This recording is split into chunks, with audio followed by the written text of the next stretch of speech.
ایک عجیب واقعہ نقل کیا ہے۔ مسلم شریف کے اندر اس حدیث کا نمبر ہے 2630۔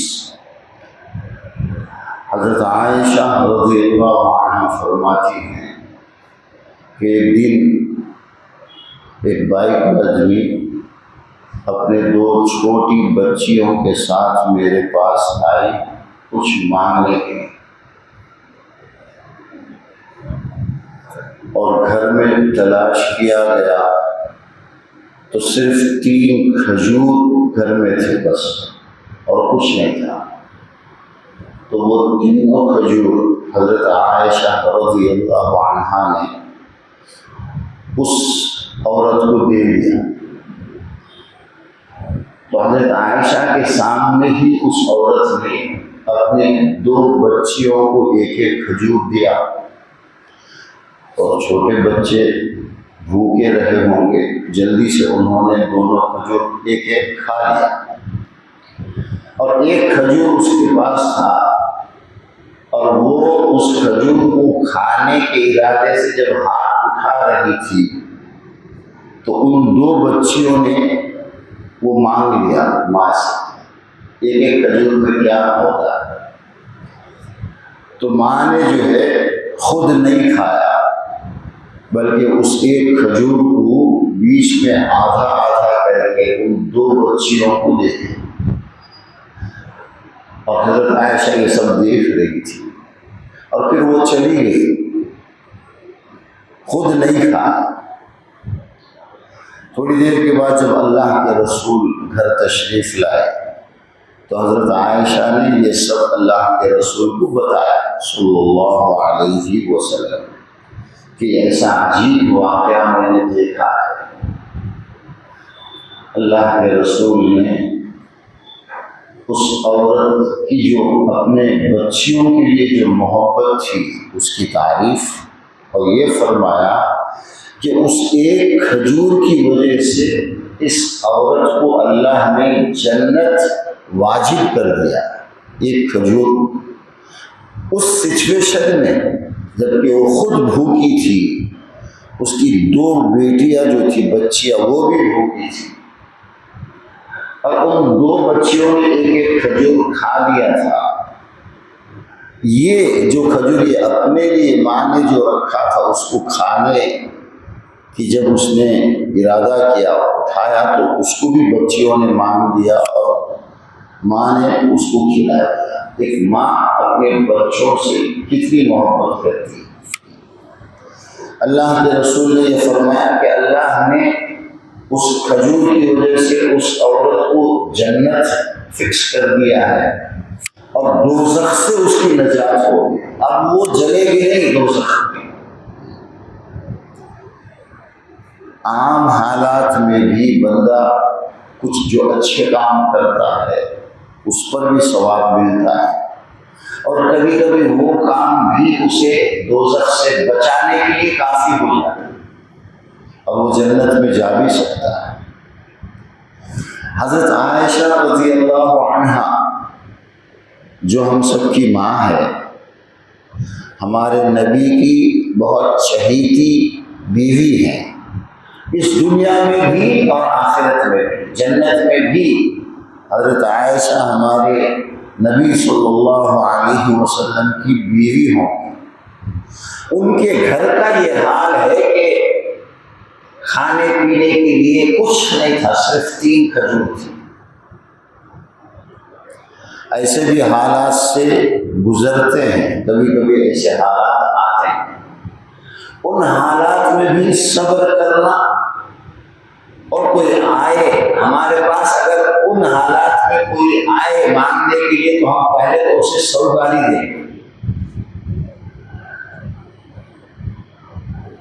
اور بہت ناراض ہوں گے، لیکن صبر بہت بڑی دولت ہے۔ ان حالات میں بھی دوسروں کا خیال کرنا۔ وَيُطْعِمُونَ الطَّعَامَ عَلَى حُبِّهِ مِسْكِينًا وَيَتِيمًا وَأَسِيرًا۔ اللہ نے سورہ انسان کے اندر، سورہ دہر، ان لوگوں کی تعریف کی ہے جو اللہ کی محبت میں غریبوں کو کھلاتے ہیں، غریبوں کو، قیدیوں کو، مسکین یتیموں کو، چھوٹے بچے، خاص کر وہ بچے جن پر ان کے ماں باپ دونوں یا دونوں میں سے کسی ایک کا سایہ نہیں، یعنی ماں باپ میں سے دونوں مر چکے ہیں یا ایک مر چکا ہے، ابھی بچے ہیں، ان کا خاص خیال کرنا بہت ضروری ہے۔ کبھی محبت میں آپ نے ان کو کچھ کھلا دیا، کچھ دے دیا، ہو سکتا ہے اس کی وجہ سے اللہ خوش ہو اور ہمیں دوزخ سے بچا کر جنت میں ڈال دے۔ نیکیاں کبھی جو ہے یہ نہ سوچے کہ میرے پاس تو کچھ نہیں، جو ہے اسی میں سے کرنا ہے۔ جو کچھ ہم کر سکتے ہیں تھوڑا بہت اللہ کے راستے میں دینے میں کبھی یہ نہیں سمجھنا چاہیے کہ یہ تو میرے پاس کچھ نہیں، میں کیا ہوں، نہیں، جو ہے وہ دے دو۔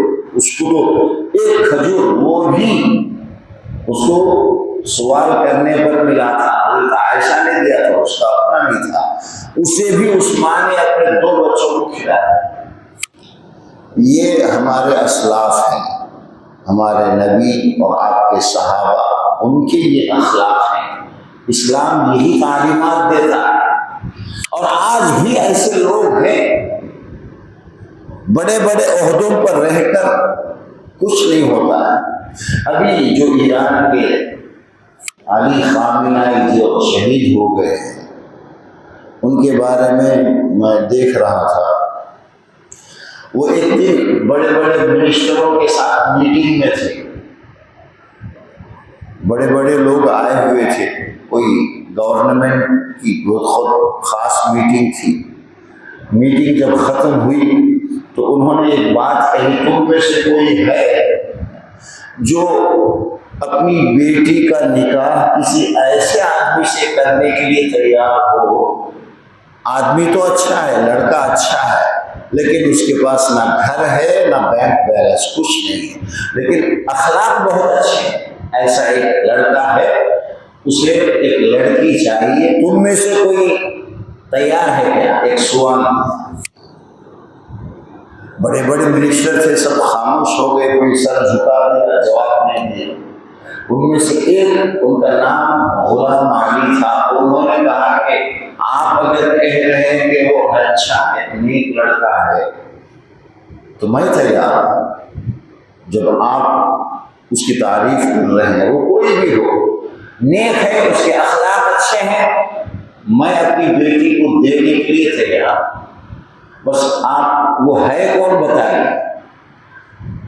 اس وقت انہوں نے کہا کہ ہے، جواب نہیں دیا۔ جب سب لوگ چلے گئے، تنہائی میں یہ آ کر ملے، غلام علی، کون ہے وہ لڑکا جس کی آپ اتنی تعریف کر رہے ہیں؟ تو کہا کہ میرا اپنا لڑکا مجتبیٰ، جو آج سپریم لیڈر بنا ہوا ہے، شادی کے وقت اور اس کے بعد بھی نہ اس کا اپنا کوئی ذاتی مکان ہے، نہ بینک بیلنس، کچھ نہیں، جو آدمی 40-50 سال تک، پہلے تو 10 سال تک وہ راشٹرپتی تھے ایران کے، اس کے بعد سپریم لیڈر، جسے چاہے وہ رکھ سکے، جسے چاہے ہٹا سکے، سارا ملک کا خزانہ ان کے ہاتھ میں تھا، لیکن وہ اپنے بچوں کے لیے گھر نہیں بنائے، اپنے بچوں کے لیے بینک بیلنس نہیں ان کے پاس۔ اس طرح بھی زندگی گزار سکتا ہے آدمی جب اس کا ایمان مضبوط ہو۔ ایمان یہی، اسی کا نام تو ایمان ہے۔ کچھ بھی جہاں سے بھی ملے وہاں ہاتھ مارنا، اپنے لیے جمع کر لینا، یہ نہیں ہے۔ کتنا فرق ہے ان اربوں میں اور ان میں دونوں میں۔ اور شہید ہونے سے پہلے انہوں نے یہ کہا تھا، جیسے حضرت عمر رضی اللہ تعالیٰ عنہ، جب وہ مجروح ہو گئے، ان کو زخم لگا، نماز کی حالت میں ان کو جو ہے چھرے سے پیٹ میں جو ہے گھونپ دیا تھا ایک آدمی نے، اور خون بہ رہا تھا، یہ تھا کہ 1-2 دن میں انتقال ہو جائے گا، شہید ہو جائے گا۔ تو انہوں نے نیکسٹ خلیفہ کس کو بنانا ہے، 6 لوگوں کے انہوں نے نام دیے تھے، حضرت علی، حضرت عثمان، عبد الرحمن ابن عوف، سعد ابن ابی وقاص، 6 نام لیے، باقی ان میں سے کسی کو بھی بنا، یہ سب وہ لوگ ہیں جن سے اللہ راضی ہے اور جن سے اللہ کے نبی ساری زندگی راضی تھے۔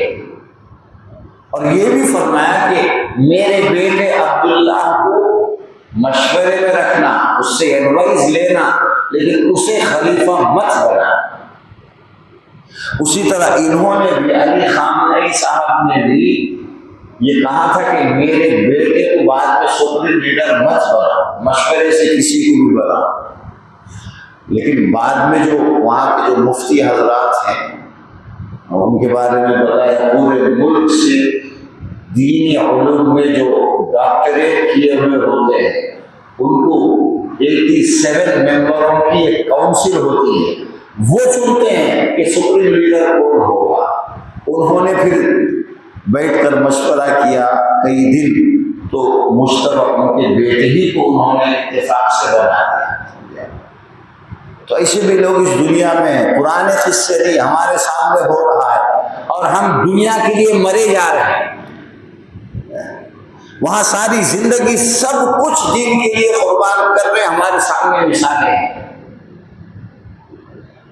اس لیے انسان کو اپنے گھر سے، اپنے اخلاق سے، اپنے کاروبار سے، اپنے معاملات، ہر چیز میں دین کو سامنے رکھنا بہت ضروری ہے۔ اللہ تبارک و تعالی اس طرح کے واقعات سنانا چاہیے۔ اللہ کے نبی نے یہ فرمایا، تمہارے جو لوگ مر چکے ہیں ان میں کوئی اچھی بات ہے تو اس کو بیان کیا، محاسن موتا، اس سے سبق ملتا ہے لوگوں کو، اس سے سدھرنے کا موقع ملتا ہے۔ اللہ تبارک و تعالی ہمیں دین پر اخلاص کے ساتھ، سچائی کے ساتھ ساری زندگی چلنے، قائم رہنے کے اللہ ہم سب کو توفیق دے۔ سبحانک اللہم و بحمدک، نشہد ان لا الہ الا انت، نستغفرک و نتوب الیک۔